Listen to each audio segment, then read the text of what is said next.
This is the day the Lord has made. We shall rejoice and be glad in it. Hello out there, everyone. This is Pastor Leonard Brown coming to you from Evangelist Harvest Ministry of Christ here in Douglasville, Georgia. I am so happy that you all could join with us today as we go into the Word of God. We're going to direct your attention today, 2 Samuel chapters 11 and 12. 2 Samuel chapter 11 and 12. And while you're turning there, I want us to be considering the word of loyalty. Who are we loyal to? And it's an interesting thing because in the world today, loyalty is a thing that we need to examine in our society and in ourselves to make sure that we have our loyalty in the right one and doing the right thing. Because we can get caught up in our loyalties and sometimes wind up going down the wrong path. As we're going to see here as we look in the Bible. But first of all, I want us to kind of examine the word loyal. The word loyal from the Oxford languages, I believe that's a dictionary. It's an adjective and it says giving or showing firm and constant support or allegiance to a person or institution. And it's interesting, that word allegiance reminds me of my days gone by when I was in elementary school, and we used to say, I'm almost curious if they do that today. I have one daughter who's a teacher, that if they still do this, but we used to say a thing called the Pledge of Allegiance. But we would say, I pledge allegiance to the flag of the United States of America and to the republic for which it stands, one nation, under God, indivisible, with liberty and justice for all. Now, interestingly enough, to be perfectly honest with you, I probably have not said that in over years. And yet, I still remember the Pledge of Allegiance. And we would pledge that allegiance to the flag and what it stood for. And who are we pledging our allegiances to today? Even though this biblical passage is talking about something that happened years and years ago, we can examine it and see what we can glean out of it for ourselves in our daily walk in this world. 2 Samuel chapter 11, beginning at the first verse, reads, And it came to pass after the year was expired, at the time when the kings were formed to battle, that David sent Joab, he was kind of like one of his captains. He sent him out, and the servants with him and all Israel, and they destroyed the children of Ammon and besieged Rabbah. But David tarried at Jerusalem. Here the king was staying at home. And from this passage, we're not going to tarry much on what's about to occur here, because yes, it is an important thing, but on today's subject, it is kind of a background situation because there are 4 men with loyalties to 4 different things. 4 men with loyalties to 4 different things. But David, he tarried at Jerusalem.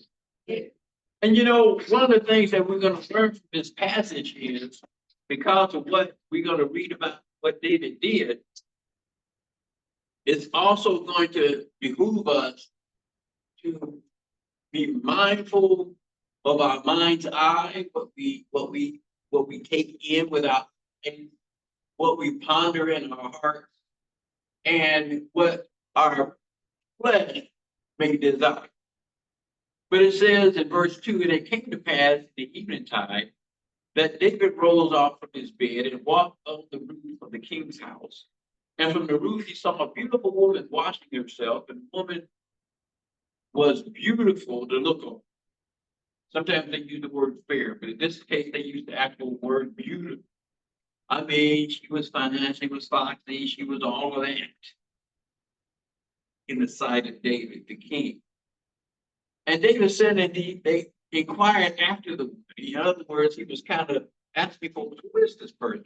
You know, that's living not too far from me, first one thing or another. And one said, is this not Bathsheba, the wife of Uriah the Hittite? And David sent messengers and he took her. Listen to the word that I just read. He took her. He coveted her. He desired someone who did not belong to him. That goes directly against the command of God.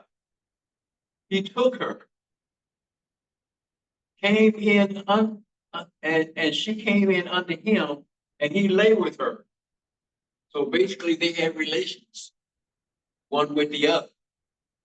And she was purified from her uncleanness, and she returned back to her house.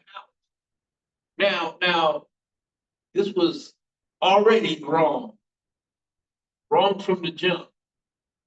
But David's loyalty was to himself. It was about me, myself, and mine. His loyalty was to his selfish, fleshly desires. And he acted on those desires instead of doing like Joseph did when he was approached by the wife of his boss to say, come and lay with me. He ran. His loyalty was in a different position. But David's loyalty was to himself and his fleshly desires. And verse 5 says, and the woman conceived and sent and told David and said, I am with child. Now, obviously, without much detail, you know, for us who are married, and for you ladies out there, y'all know that when something does not occur on the regular monthly basis, something's up. And she realized that take a break. And David sent to Joab, his commander at that time, saying, send me Uriah the Hittite. And Joab sent Uriah to David. And when Uriah was come unto him, David demanded of him how that Joab did, and how the people did, and how the war prospered. So they were having a conversation, you know, it didn't seem like there was anything unusual had taken place or anything. It was just kind of like a normal meeting with one of the foot soldiers. And David said to Uriah, all right, well, you know, if I can somewhat expand on probably what was going on. He said, okay, good news. I'm glad you told me all of that. So go home, enjoy yourself, take a break, wash your feet, have some fun, just enjoy yourself. You and your wife, y'all just kick back and get a home cooked meal and all that kind of good stuff. But you know, I'm kind of embellishing here a little bit, but the flavor of this thing is from the say, you know, good news. I appreciate the news. And we'll talk at you later.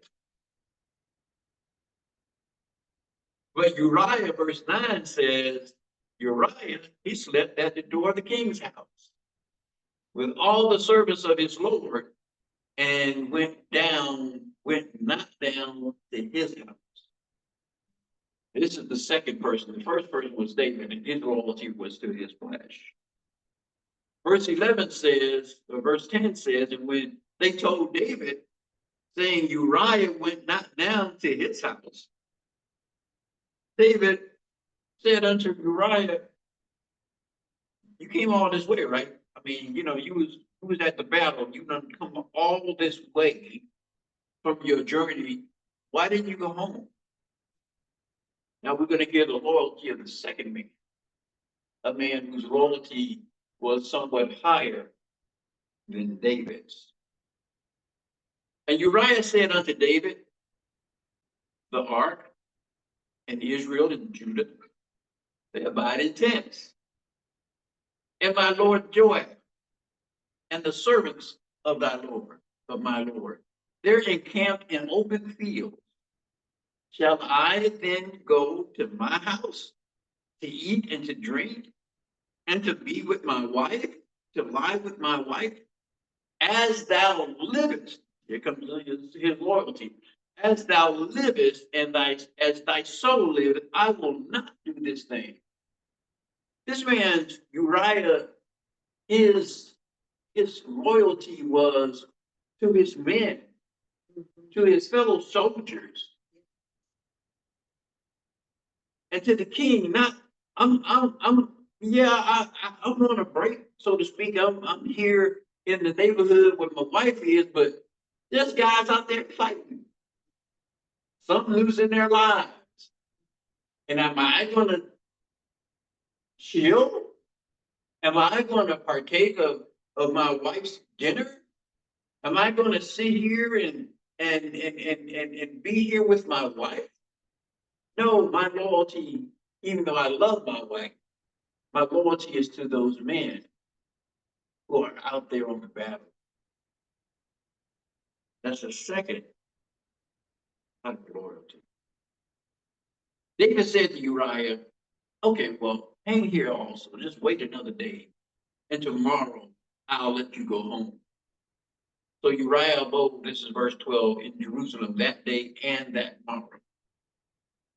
And when David had called him back up to the castle, up to the house where David was, he did eat and drink before him, and he got him drunk, intoxicated, tipsy, one too many. And at even, he went out to lie on his bed with the servants of his Lord, even intoxicated. His loyalty was still toward the men, the guys, the fellows that he were fighting in union with against the enemy. He was fighting with them, and he was like, I can't go home. I can't go home. And even in his drunken state, his loyalty shined through. And it came to pass in the morning that David wrote a letter. Listen, this is, I don't know about y'all, but when I read this was like, oh, this is too much. David wrote a letter.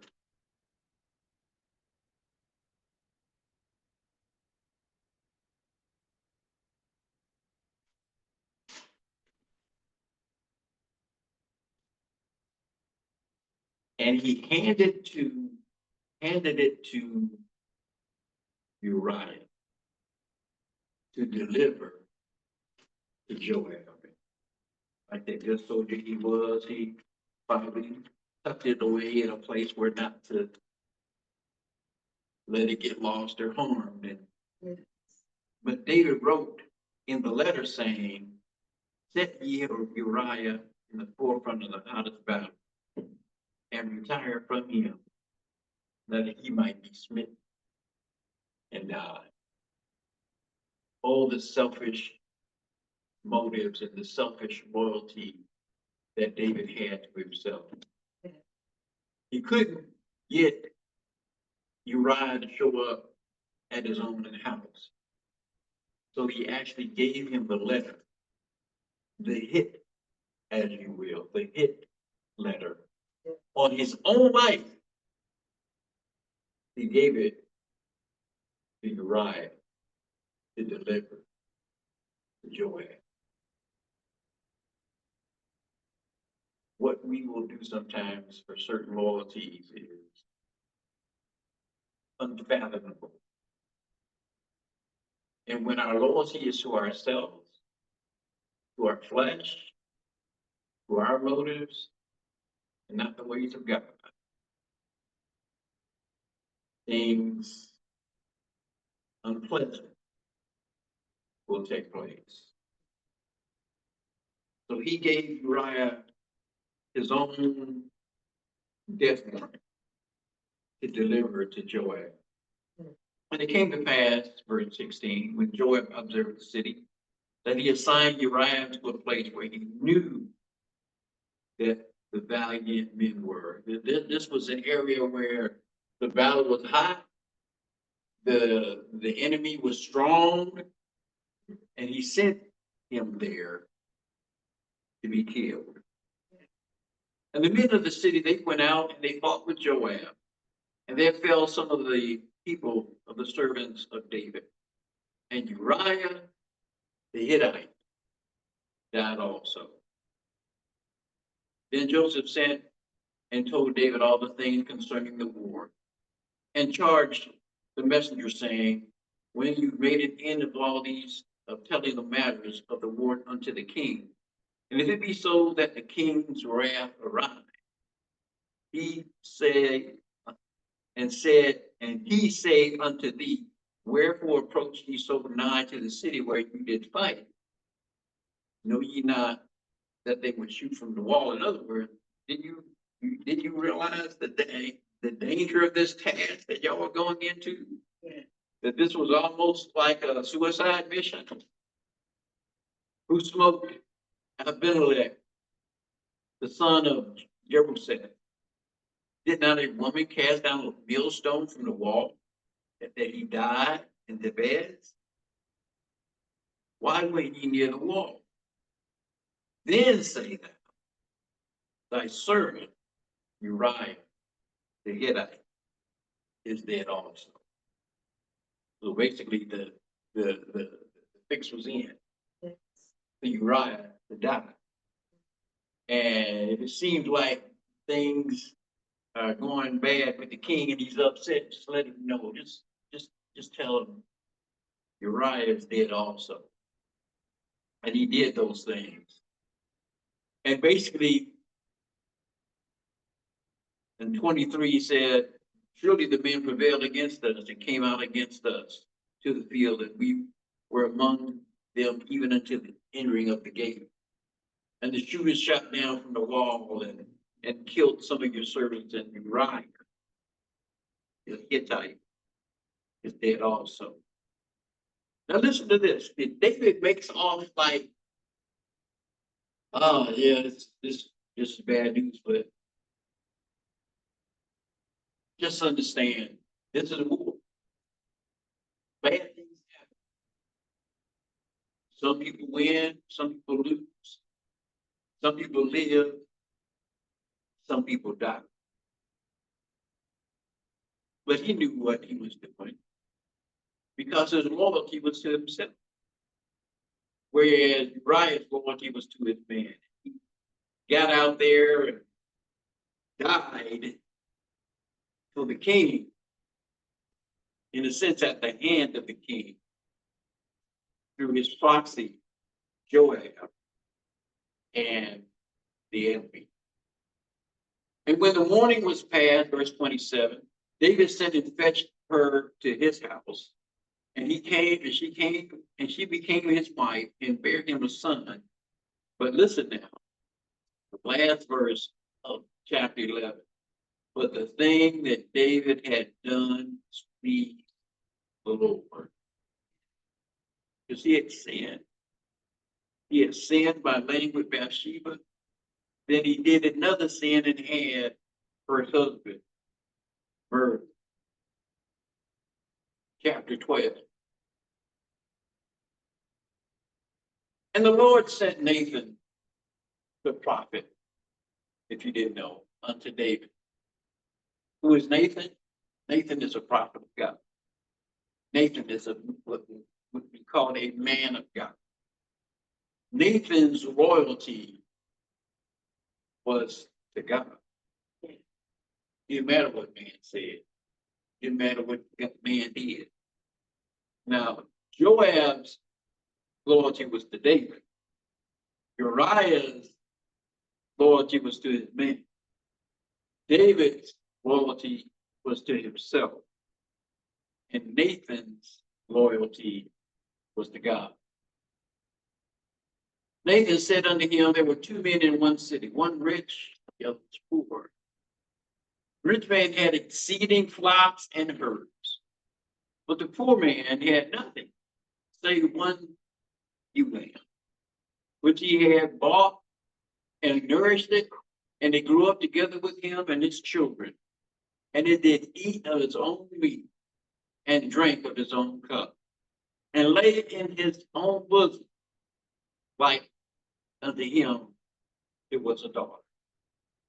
And there came a traveler unto the rich man, and he spared to take of his own flock and from his own herd to dress his wayfaring man. Then that was come to him, but he took the poor man's lamb.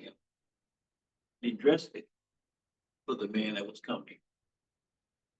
Verse 5. And David's anger was greatly kindled against the man.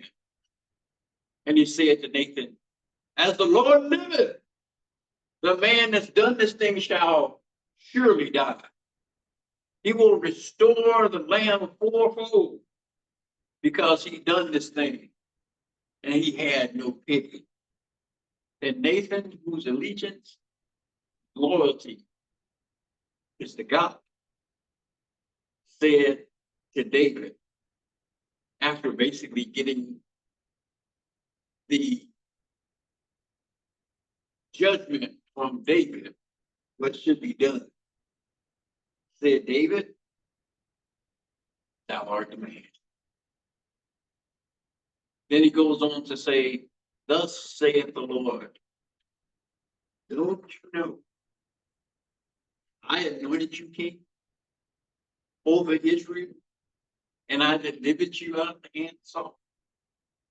And I gave thee thy master's house and thy master's wives into thy bosom, and gave thee the house of Israel and Judah.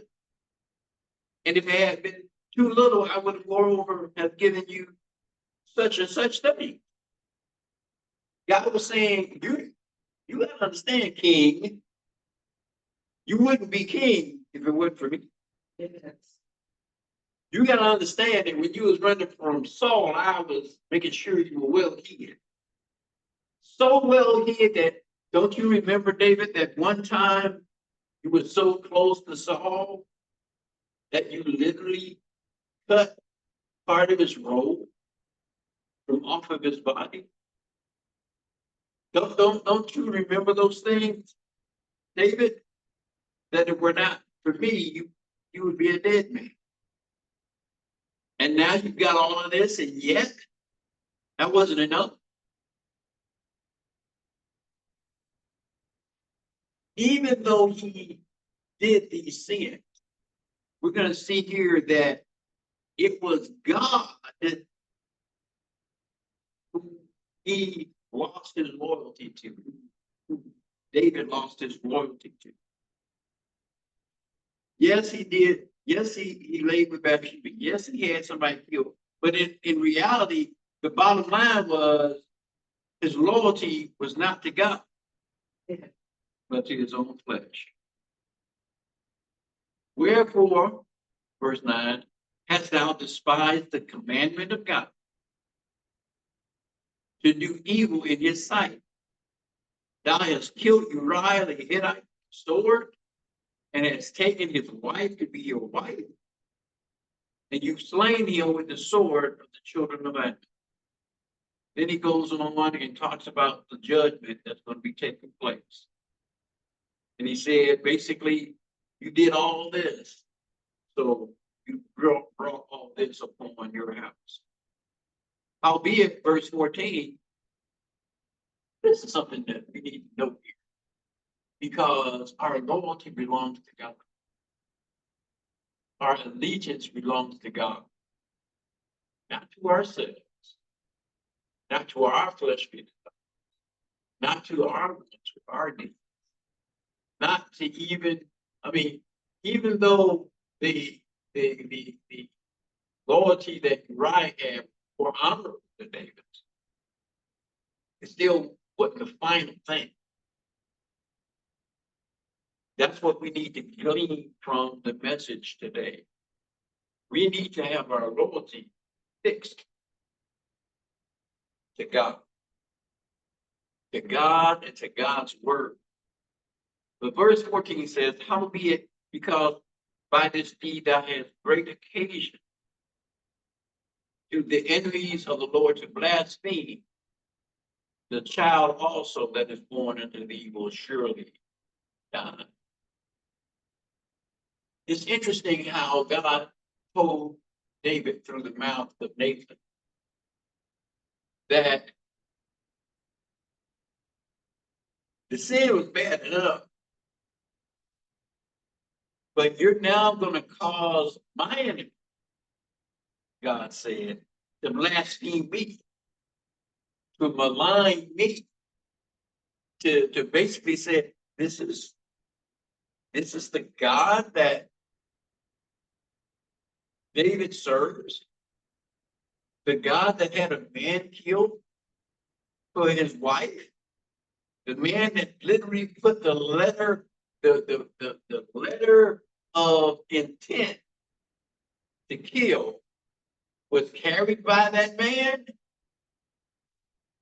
That Joab would put him on the front line. This is the God that you serve. You see, the loyalty belongs to God, not to us, not even to our fellow work soldiers, workmen, not even to go and execute an unlawful law, which is what Joab did. But in today, we need to, as back then, like Nathan, have our loyalty to God. So I pray that this short and brief message can sink into our soul. Because today we've got loyalty to this person, loyalty to that person, loyalty to this group, loyalty to that group. But when those loyalties cause us to deviate from our loyalty to God, it's worthless. So we need to focus on the right thing and do the right things before God. And come what may with the rest of it, God will take care of us throughout for his name's sake. And we need to rest and rely on that loyalty because God is faithful to do what he said to do. So I pray that this has been a blessing to you. And until the next time, may the Lord bless you and keep you, my beloved.